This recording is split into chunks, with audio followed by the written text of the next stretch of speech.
ने जाने का फैसला किया, इस बर्फीले तूफान की पहली रात में अपनी पहली कमाई लूटने के लिए, और साथ ही ये देखने के लिए कि वो दो पहरेदार कुत्ते ठंड से मरे या नहीं।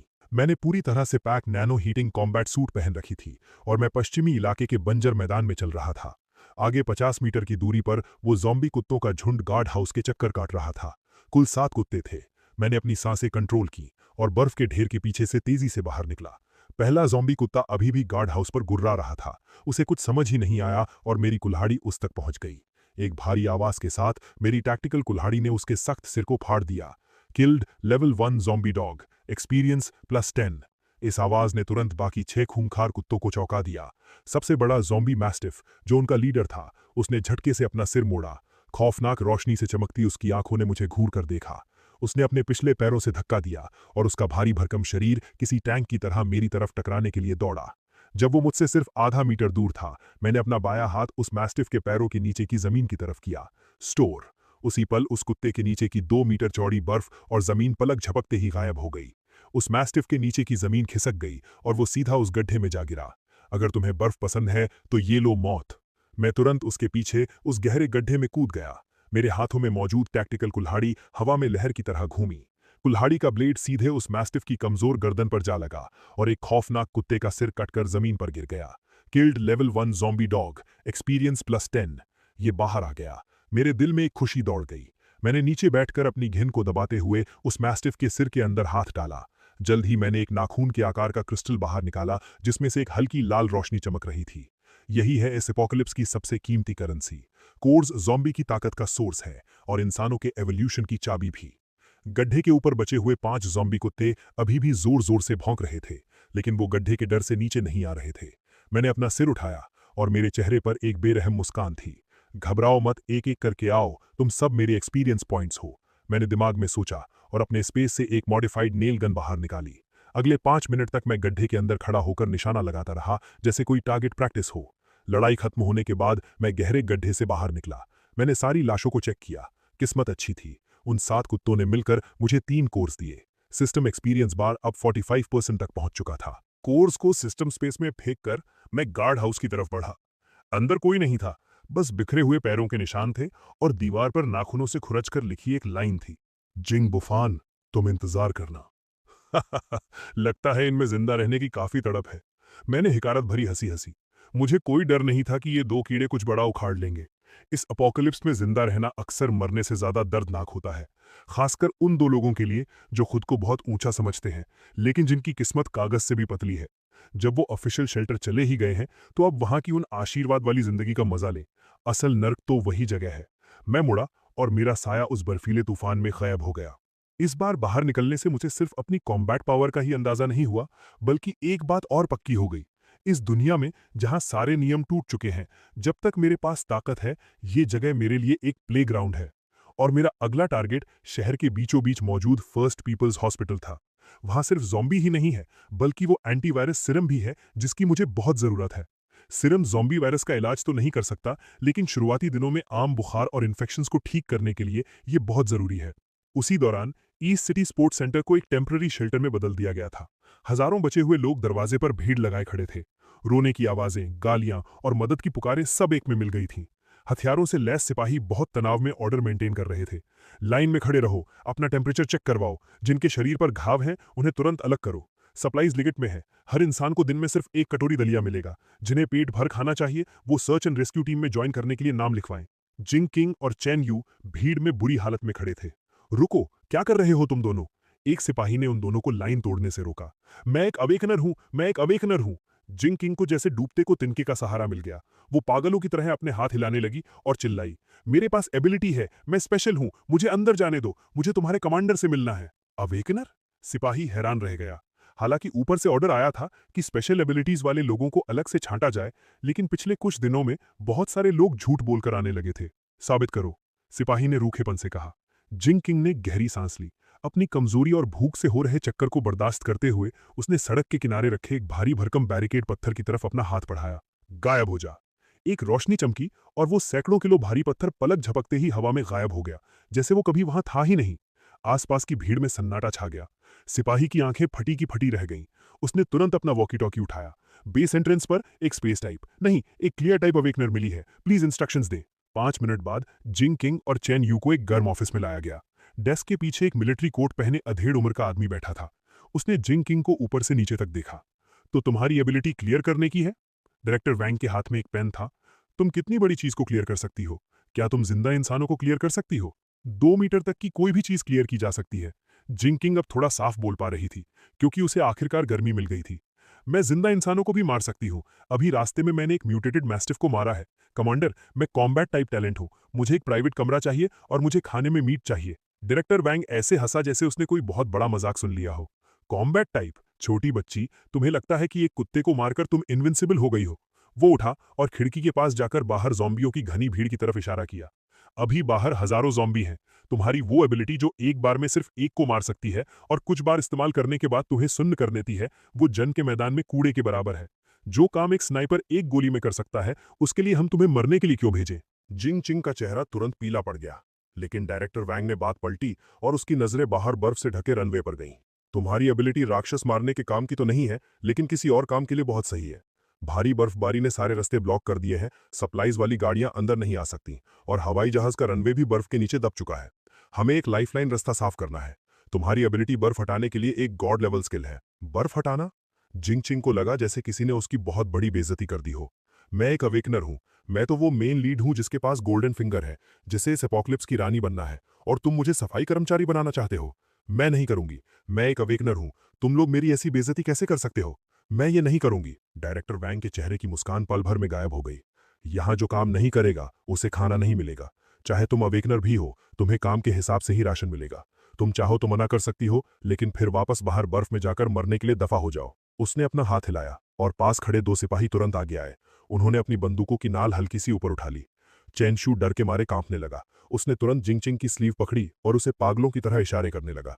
किंगचिंग, जज्बाती मत हो, पहले यहां रुकते हैं, पहले जिंदा बचना जरूरी है। जिंगचिंग ने बंदूक की उन काली नली को देखा और फिर उसे बाहर की उस नर्क जैसी ठंड की याद आई। उसका घमंड चकनाचूर हो गया। मैं करूंगी। उसने दांत पीसते हुए बेइज्जती महसूस करते हुए अपना सिर झुका लिया। आधे घंटे बाद जिंगचिंग को स्पेशल क्लीनिंग टीम में डाल दिया गया। उसका आईडी नंबर 098 था। उसका काम बहुत सिंपल था। कंस्ट्रक्शन गाड़ी के आगे खड़े होकर सामने 1 मीटर मोटी बर्फ और मलबे पर लगातार अपनी स्किल इस्तेमाल करना। सामने की बर्फ की दीवार क्लियर होती और गाड़ी का काफिला थोड़ा आगे बढ़ता। हर बार स्किल इस्तेमाल करने पर उसे ऐसा लगता जैसे उसके शरीर से सारा खून चूस लिया गया हो। जल्दी करो, क्या नाटक लगा रखा है? पीछे का काफिला इंतजार कर रहा है। सुपरवाइजर हाथ में स्पीकर लिए चिल्लाता। अगर वो जरा सी भी सुस्त पड़ती तो उसे गंदी गंदी गालियां खानी पड़ती। और चेनशू, क्योंकि उसके पास कोई एबिलिटी नहीं थी, उसे सबसे निचले लेवल पर डाल दिया गया। Transport group. उसका काम था ठंड से मरे या ज़ॉम्बी द्वारा काटे गए लोगों की लाशें उठाकर इंसिनरेटर पिट में डालना। वहां की बदबू किसी को भी बेहोश करने के लिए काफी थी और वहां हमेशा इन्फेक्शन का खतरा बना रहता था। लेकिन सिर्फ जिंदा रहने के लिए, ताकि उसे आधा फफूंदी लगा हुआ बन मिल सके, उसे ये सब बर्दाश्त करना पड़ा। आधी रात को दोनों स्टेडियम के स्टैंड्स के नीचे बने कॉमन बेड्स पर बेजान गिरे हुए थे। यहां सैकड़ों लोग भरे पड़े थे। पसीने और पैरों की बदबू आपस में मिल रही थी। जिंगचिंग ने अपने सूजे हुए और फटे हुए हाथों को देखा और उसके आंसू रुकने का नाम नहीं ले रहे थे। ऐसा नहीं होना चाहिए था। मेरे पास सिस्टम है। मैं रीबोर्न होकर वापस आई हूं। उसे जिंग बुफान की याद आई और उसके गर्म फायरप्लेस की। जिंग बुफान, तुम इस वक्त बहुत खुश होगे ना? जिंगचिंग ने उस गंदे ब्लैंकेट को कसकर पकड़ लिया। उसके नाखून उसके हाथों में गड़ गए। तुम इंतजार करो। बस एक बार मैं यहाँ ऊंचे लेवल पर पहुंच जाऊं, एक बार मैं यहाँ के हाईएस्ट कमांडर से मिल लूं, फिर मैं तुमसे सब कुछ वापस छीन लूंगी। उसी वक्त शहर के फर्स्ट हॉस्पिटल के एंट्रेंस स्क्वायर पर जमे हुए ज़ॉम्बीज की भीड़ लगी हुई थी। ये मरे नहीं थे। जैसे ही इन्हें किसी जिंदा इंसान की गर्मी महसूस होती, ये तुरंत जाग जाते। मैंने कहा, system elite force field activate करो। मैंने थोड़ी सी एनर्जी खर्च करके अपने आसपास एक साउंड प्रूफ लेयर बना ली। मैंने ग्रैपलिंग हुक का इस्तेमाल किया और सीधा 3rd फ्लोर की खिड़की पर चढ़ गया। 3rd फ्लोर पर फार्मेसी थी और यहाँ ज़ॉम्बी थोड़े कम थे। आसपास भटक रहे कुछ नर्स ज़ॉम्बीज को मारने के बाद मैं रैक्स के पास गया। मैंने अपना हाथ घुमाया और दवाइयों की पूरी लाइनें पलक झपकते ही गायब हो गईं। जब मैं आधा सामान लूट चुका था, तभी नीचे से जबरदस्त फायरिंग की आवाज आई। मैं खिड़की के पास गया और नीचे देखा। 2 मॉडिफाइड राइट कंट्रोल गाड़ियां अस्पताल का दरवाजा तोड़कर अंदर घुसी थीं। 7-8 हथियारों से लैस लुटेरे ज़ॉम्बीज पर गोलियां बरसा रहे थे। उन गाड़ियों पर एक काले शार्क का निशान था। Black shark gang. फिर से यही लोग। लगता है उन्हें भी दवाइयों की अहमियत समझ आ गई है और वो रात के अंधेरे में इसे लूटने आए हैं। किस्मत भी क्या खेल खेलती है। मैंने एक ठंडी मुस्कान दी। मैंने जल्दी वहां से निकलने की कोई कोशिश नहीं की, बल्कि मैं खिड़की के पास आराम से टिक कर खड़ा हो गया और नीचे का ड्रामा देखने लगा। ब्लैक शार्क गैंग की फायर पावर बहुत जबरदस्त थी। उन्होंने जल्द ही एक रास्ता साफ कर लिया और सीधे लॉबी की लिफ्ट की तरफ बढ़े। लेकिन बंदूकों की आवाज बहुत तेज थी।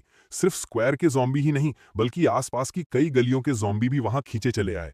जैसे ही ब्लैक शार्क गैंग के लोग लॉबी में घुसे, जमीन अचानक फट गई। एक 3 मीटर से भी लंबा, पूरी तरह से मसल से भरा हुआ विशाल ज़ॉम्बी जमीन फाड़कर बाहर निकला। Level 2 mutated tyrant, strength type. मेरी आंखें सिकुड़ गईं। इतनी जल्दी लेवल 2 म्यूटेंट्स आ गए? शिट, ये क्या बला है? ब्लैक शार्क गैंग के लोग डर के मारे सुन्न पड़ गए। कई AK-47 ने एक साथ गोलियां बरसाईं, लेकिन टायरेंट के शरीर पर लगने के बाद उनसे बस खून के कुछ छींटे ही उड़े। टायरेंट ने एक भयानक दहाड़ मारी, पास पड़े एक पुराने स्ट्रेचर बेड को उठाया और उसे फ्रिस्बी की तरह उनकी तरफ फेंक दिया।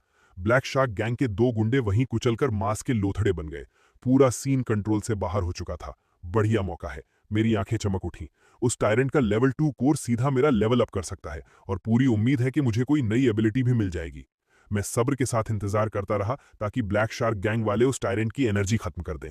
5 मिनट बाद लॉबी में सन्नाटा छा गया। ब्लैक शार्क गैंग के 7 गुंडे लाश बन चुके थे, और वो टायरेंट भी बुरी तरह घायल था। वो जोर जोर से सांसें ले रहा था और जमीन पर बैठकर अपनी चोटें ठीक करने के लिए उन लाशों को खा रहा था। यही सही वक्त है। मैं एक बाज की तरह तीसरे फ्लोर से नीचे कूदा। हवा में ही मैंने अपने स्पेस से TNT विस्फोटकों का एक बंडल निकाला, उसका फ्यूज जलाया और बोला, ये लो तुम्हारे लिए एक बड़ा तोहफा। टायरेंट ने अपना बड़ा मुंह खोला। शायद उसे लगा कि ये कोई खाने की चीज है, और उसने सीधा उस बंडल को अपने दांतों से पकड़ लिया। मैं जमीन पर रोल करता हुआ एक बड़े पिलर के पीछे छुप गया। एक जबरदस्त धमाके की आवाज ने पूरी बिल्डिंग को हिलाकर रख दिया। धुआं छटने के बाद मैंने देखा कि टायरेंट का गर्दन से ऊपर का पूरा हिस्सा उड़ चुका था। बस एक बिना सिर की भारी भरकम लाश खून से सनी पड़ी थी। मैं आगे बढ़ा और मांस के उस चीथड़े में ढूंढने लगा। आखिरकार मुझे एक अखरोट के बराबर का कोर मिल गया। Got level 2 strength core, high purity energy source detected. क्या आप इसे तुरंत एब्जॉर्ब करके लेवल अप करना चाहते हैं? मैंने कहा यस। मेरे हाथ में रखा वो कोर पलक झपकते ही एक गर्म लहर में बदल गया और मेरी हथेली के अंदर समा गया। मुझे ऐसा लगा जैसे मेरे पूरे शरीर की हड्डियां चटक रही हैं और एक पागल कर देने वाली ताकत मेरे अंदर दौड़ रही है। System upgrade successful. Current level level 2। Unlocked new feature spatial blade level 1। Mental power खर्च करके रियलिटी स्पेस में 1 मीटर लंबा स्पेस क्रैक बनाया जा सकता है। ये किसी भी फिजिकल डिफेंस को इग्नोर करके हर चीज को काट सकता है। Ignore defence. मैंने अपनी हथेली को देखा और अपने दिमाग से उसे हुक्म दिया। मेरी उंगलियों पर स्याही जैसी काली एक पतली लाइन उभर आई। मैंने हल्के से पास खड़ी उस राइट कंट्रोल गाड़ी के मोटे आर्मर पर उसे घुमाया। किसी टोफू को काटने की तरह वो सख्त स्टील प्लेट सीधा कट गई, एकदम साफ और चिकना कट। ये हद से ज्यादा ताकतवर था। मैंने पूरी संतुष्टि के साथ अपनी एबिलिटी वापस ली और उन दोनों राइट कंट्रोल गाड़ियों को देखा जिनके इंजन अभी भी चालू थे। वो गाड़ियां उन सप्लाईज से भरी थीं जो ब्लैक शार्क गैंग ने पिछले कुछ दिनों में लूटी थीं। थैंक यू भाइयों। मैंने जमीन पर पड़ी उन लाशों की तरफ हाथ हिलाया और माल के साथ उन दोनों गाड़ियों को भी पैक करके अपने स्पेस में डाल लिया। अस्पताल के इस सफर से मुझे सिर्फ दवाइयां ही नहीं मिली और मेरा लेवल अप ही नहीं हुआ, बल्कि चलते चलते मुझे एक बहुत बड़ी दौलत भी मिल गई। अपोकलिप्स जीने का असली मजा यही है। अपोकलिप्स का 15वां दिन। Number 7 official shelter. यहाँ की हवा अब रुकी हुई थी। हवा में एक खट्टी बदबू और बेबसी की महक फैली थी। वो स्टेडियम जहाँ कभी 50,000 लोग रहते थे, अब वहाँ 30,000 से भी कम लोग बचे थे। सारे रूल्स और ऑर्डर टूट चुके थे। जनरेटर पूरी तरह बंद होने के साथ पुरानी दुनिया की वो आखिरी रोशनी भी बुझ गई थी। अंधेरे में अब इंसान इंसान नहीं रहे थे, वो भूखे जानवर बन गए थे। खाने को कुछ नहीं है। वेयरहाउस का दरवाजा खोलो, कमांडर खुद अंदर बैठकर अकेले खा रहा है और हमें पेड़ों की छाल चबवा रहा है। बगावत बिना किसी वार्निंग के भड़क उठी। भूख से पागल हो चुके हजारों सर्वाइवर्स ने गार्ड्स की लाइन तोड़ दी और किसी बाढ़ की तरह कोर मैनेजमेंट एरिया की तरफ दौड़ पड़े। गोलियों की आवाजें, चीखें और लोगों की एक दूसरे को नोचने की आवाजें सब मिल गई थीं। जिंग चिंग स्टैंड्स के कोने में सिकुड़ी बैठी थी। उसके हाथों में वो बर्फ हटाने वाला भावड़ा कड़ाई से पकड़ा हुआ था जो अब मुड़ चुका था। उसका ये पूरा हफ्ता मौत से भी बदतर बीता था। उसके गोरे और मुलायम हाथों पर अब फ्रॉस्ट बाइट्स और खून के छाले थे। उस क्लियर सिस्टम ने उसे एक बंधुआ मजदूर बना दिया था। होश में आओ, जल्दी भागो, ये जगह खत्म हो गई है। चेन शू खून से लथपथ होकर भागता हुआ आया। मैंने सुना है कि बाहर मॉन्स्टर्स के झुंड ने डिफेंस लाइन तोड़ दी है। ये जगह अब मौत का कुआं बनने वाली है। भागे? कहाँ भागे? जिंग चिंग ने बेबसी से बाहर फैले उस बर्फीले तूफान को देखा। बाहर -60 डिग्री है। बाहर जाने का मतलब है मौत। पश्चिमी इलाके में जाओ, अपने भाई के पास। चेन शू ने उसके कंधे पकड़े और जोर से हिलाया। मैंने सब सोच लिया है। पहले हम दोनों गए थे तो कुछ नहीं हुआ, लेकिन क्या हो अगर हम इन हजारों लोगों को अपने साथ लेकर जाएं? तुम्हारे भाई का वो बंकर चाहे कितना भी मजबूत क्यों ना हो, क्या वो सेना और हजारों पागलों की भीड़ को रोक पाएगा? जिंग चिंग सुन रह गई। चेन शू की आवाज किसी शैतान की फुसफुसाहट जैसी लग रही थी। तुम्हें पता है ना कि डायरेक्टर वैंग के पास अभी भी कुछ आर्मर्ड गाड़ियां और भारी हथियार हैं। अगर तुम उसे बता दो कि पश्चिमी इलाके में एक अंडरग्राउंड बंकर है जो सप्लाईज से भरा है, जहां हीटिंग और इलेक्ट्रिसिटी दोनों है, तो तुम्हें क्या लगता है वो क्या करेगा? जिंग चिंग की आंखों के भाव बदल गए, बेबसी से नफरत में और फिर एक पागलपन भरे पक्के इरादे में। सही कहा, मैं क्यों इस नर्क में सड़ूं और तुम जिंग बुफान जन्नत के मजे लो। जब तुमने मुझे बचाने के लिए दरवाजा नहीं खोला तो अब मैं इस पूरे नर्क को तुम्हारे दरवाजे पर ले आऊंगी। अगर मरना ही है तो सब साथ में मरेंगे। कोर ऑफिस के अंदर डायरेक्टर वैंग पसीने से लथपथ होकर ऑर्डर दे रहा था। उसके आदमी डॉक्यूमेंट्स जला रहे थे। निकलने की तैयारी करो कमांडर, मुझे एक जगह पता है। जिंग चिंग अंदर घुस आई। अपनी तरफ तनी बंदूकों की परवाह किए बिना वो जोर से चिल्लाई, मुझे पता है सप्लाईज कहाँ है। दसियों हजार टन सप्लाईज, जनरेटर्स और एक पूरी तरह सेफ डिफेंस बंकर। डायरेक्टर वैंग ने झटके से अपना सिर मोड़ा और उसे घूर कर देखा। तुमने क्या कहा? अगर तुमने झूठ बोलने की हिम्मत की तो मैं तुम्हें यहीं गोली मार दूंगा। मैं झूठ नहीं बोल रही, वो मेरे सगे भाई की जगह है। वो एक होर्ड सिस्टम अवेकनर है। अपोकलिप्स से पहले उसने शहर के सारे कोल्ड स्टोरेज खाली कर दिए थे। वो पश्चिमी इलाके की उस वीरान फैक्ट्री में है। बस उस जगह पर कब्जा कर लो, हम सब जिंदा बच जाएंगे, हर कोई बच जाएगा। डायरेक्टर वैंग की आंखें चमक उठीं। ये मौत के मुंह से बाहर निकलने वाली लालच की चमक थी। बहुत बढ़िया, सबको ऑर्डर दो। जो मरना नहीं चाहता, जो भूखा नहीं रहना चाहता, सब मेरे साथ चलें। टारगेट पश्चिमी इलाका। जो भी उसे फतह करेगा, अंदर की सप्लाईज उसकी। ये खबर शेल्टर में वायरस की तरह फैल गई। पश्चिमी इलाके में एक अनाज का गोदाम है। एक मतलबी अमीरजादे ने दसियों हजार टन मीट छिपा कर रखा है। मारो, लूट लो। आपस में लड़ रहे उन दंगाइयों को पल भर में एक नया मकसद मिल गया। आधे घंटे बाद 5 आर्मर्ड गाड़ियों की लीडरशिप में और उनके पीछे आती दर्जनों मॉडिफाइड ट्रकों के साथ हजारों सर्वाइवर्स की वो विशाल सेना उस बर्फीले तूफान में निकल पड़ी। जिनचिंग सबसे आगे वाली आर्मर्ड गाड़ी में बैठी थी। उसके हाथ में डायरेक्टर वैंग का दिया हुआ एक कंप्रेस्ड बिस्किट था। उसके होठों पर एक बेरहम मुस्कान थी। भाई, इस बार मैं तुम्हारे लिए पूरी सेना लेकर आई हूं। अब देखती हूं कि तुम दरवाजा कैसे नहीं खोलते। और इस सेना के सबसे पीछे जिंदा इंसानों की महक सूंघ कर आए ज़ॉम्बियों के झुंड भी चुपचाप उनके पीछे लग गए थे। मौत का फरिश्ता अपना जाल बिछा रहा था। मेरे स्टील बंकर का अलार्म नहीं बजा, बल्कि उसकी जगह बीथोवन की डेस्टिनी सिम्फनी बजने लगी। मैंने एक काले रंग का टैक्टिकल ट्रेंच कोट पहना हुआ था और मैं सेकंड फ्लोर की बुलेट प्रूफ खिड़की के सामने खड़ा था। मेरे हाथ में रेड वाइन का ग्लास था और मैं दूर से आ रही उस लंबी कतार को देख रहा था जो बर्फ में रेंग रही थी। तो आखिरकार तुम आ ही गए। मॉनिटरिंग स्क्रीन पर अनगिनत लाल डॉट्स देखकर मेरे होठों पर मुस्कान आ गई। सिस्टम इंटरफेस पर वार्निंग आई। Large scale enemy targets approaching. Enemy configuration, armoured vehicles, heavy machine guns X3, RPG rocket launchers, awakeners X12 और 3000 से ज्यादा हथियारों से लैस दंगाई। Targets following behind, level 1 zombie horde X5000+, level 2 mutants X3। वाह, इन्होंने तो मुझे बहुत इज्जत बख्शी है। मैंने अपनी रेड वाइन का एक हल्का घूंट लिया। मुझे जरा भी डर नहीं लग रहा था, बल्कि मैं एक्साइटेड था। पिछले कुछ दिनों से घर पर खाली बैठकर मैं बोर हो चुका था। अपनी एबिलिटी को लेवल अप करने और पुरानी फिल्में देखने के अलावा कुछ था ही नहीं। मौत के मुंह में नाचने का ये मजा ही तो अपोकलिप्स का असली रोमांच है। गाड़ियों का वो काफिला फैक्ट्री से 500 मीटर की दूरी पर रुका। स्पीकर से डायरेक्टर वैंग की आवाज आई, अंदर बैठे जिंग बुफान, ध्यान से सुनो। हम नंबर 7 शेल्टर की ऑफिशियल रेस्क्यू टीम है। हम कानून के नाम पर तुम्हारी सप्लाईज और इस बंकर को कब्जे में ले रहे हैं। तुरंत अपने हथियार डाल दो और दरवाजा खोलो। अगर तुम कोऑपरेट करोगे तो हम तुम्हें स्पेशल एडवाइजर का दर्जा देंगे और तुम्हारी सेफ्टी की गारंटी लेंगे। Special adviser? मैंने माइक्रोफोन में हंसते हुए कहा, या फिर स्पेशल स्लेव? मेरी आवाज स्पीकर के जरिए उस पूरे मैदान में गूंज उठी और उसमें साफ साफ बेइज्जती झलक रही थी। डायरेक्टर वैंग है ना? मुझे याद है पिछली जिंदगी में। नहीं, मेरा मतलब है, मुझे पता है कि तुम्हें अवेकनर्स के टुकड़े करके उन पर रिसर्च करना बहुत पसंद है। तो क्या इस बार तुम मेरे स्पेस पर रिसर्च करना चाहते हो? डायरेक्टर वैंग का चेहरा उतर गया। उसने सोचा नहीं था कि मैं इतनी ढिठाई दिखाऊंगा। सीधी बात समझ नहीं आती तो लातों के भूत बातों से नहीं मानते। जिंगचिंग, तुमने कहा था ना कि तुम दरवाजा तोड़ सकती हो। ऊपर जाओ और बात करो। मुझे भी देखने दो कि तुम्हारे रिश्ते में कितना दम है। जिंगचिंग को आगे धकेला गया। वो हाथ में स्पीकर लिए आर्मर्ड गाड़ी के ऊपर खड़ी हो गई। जिंग बुफान, तुम चारों तरफ से घिर चुके हो। इन लोगों को देखो, ये सब भूख से मरने वाले हैं। तुम अकेले इतनी सारी सप्लाईज दबाकर बैठे हो। क्या तुम्हारा जमीर तुम्हें नहीं कचोटता? अभी दरवाजा खोल दो तो ये सब तुम्हारा एहसान मानेंगे, वरना अगर हम अंदर घुस गए तो तुम्हें चीथड़ों में फाड़ दिया जाएगा। चीथड़ों में फाड़ देंगे? मैंने अपना सिर हिलाया और अपनी उंगली कंट्रोल पैनल के एक लाल बटन पर रख दी। मेरी प्यारी बहन, तुम अभी भी इतनी मासूम हो। तुम्हें लगता है कि इतने सारे लोगों को यहां लाकर तुम मुझे डरा रही हो? नहीं, तुम तो मेरे लिए बैरिकेड्स ला रही हो। फायर! डायरेक्टर वैंग का सब्र टूट चुका था। एक आरपीजी रॉकेट हवा को चीरता हुआ फैक्ट्री के मेन गेट की तरफ बढ़ा, लेकिन जैसे ही वो दरवाजे से टकराने वाला था, एक ना दिखने वाली ढाल चमक उठी। वो रॉकेट मानो किसी शीशे से टकराया हो और एक अजीब तरीके से मुड़कर सीधे पास खड़े एक ट्रक पर जा लगा। दंगाइयों से भरा वो ट्रक पल भर में बम से उड़कर कबाड़ बन गया। क्या? सब लोग सुन्न रह गए। जवाबी हमला करो, मारो! अनगिनत गोलियां तूफान की तरह दीवारों पर बरसी, लेकिन उनसे सिर्फ चिंगारियां ही निकलीं। वो गोलियां दीवार का पेंट तक नहीं उखाड़ पाईं। मैंने चुटकी बजाई, अब मेरी बारी, और फिर मैंने वो बटन दबा दिया।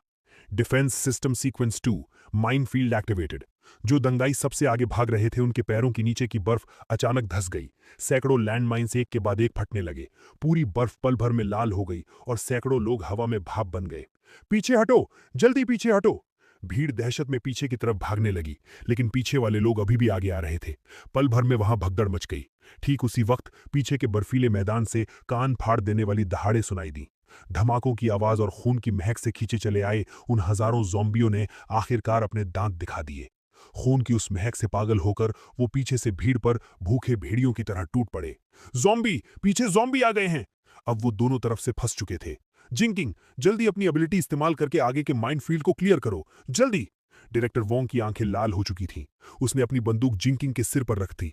जिंकिंग डर से बुरी तरह कांप रही थी। उसने पूरी ताकत से आगे की तरफ क्लियर एबिलिटी का इस्तेमाल किया, लेकिन माइनफील्ड बहुत बड़ा था और उसकी जरा सी एनर्जी समुंदर में एक बूंद के बराबर थी। 1 मिनट से भी कम समय में उसकी नाक से खून बहने लगा और वो गाड़ी की छत पर गिर पड़ी। मैं और नहीं कर सकती, सच में नहीं कर सकती। नाकारा औरत! डायरेक्टर वोंग ने उसे लात मारकर गाड़ी से नीचे फेंक दिया। वो आर्मर्ड गाड़ी में घुसा और उसे मोड़कर भागने की कोशिश करने लगा, लेकिन मैं उसे भागने कैसे देता? जब आ ही गए हो तो कुछ छोड़ कर जाओ। मैं बैल्कनी पर खड़ा था। मैंने अपना दाया हाथ उठाया और मुड़ रही उस आर्मर्ड गाड़ी की तरफ हवा में इशारा किया।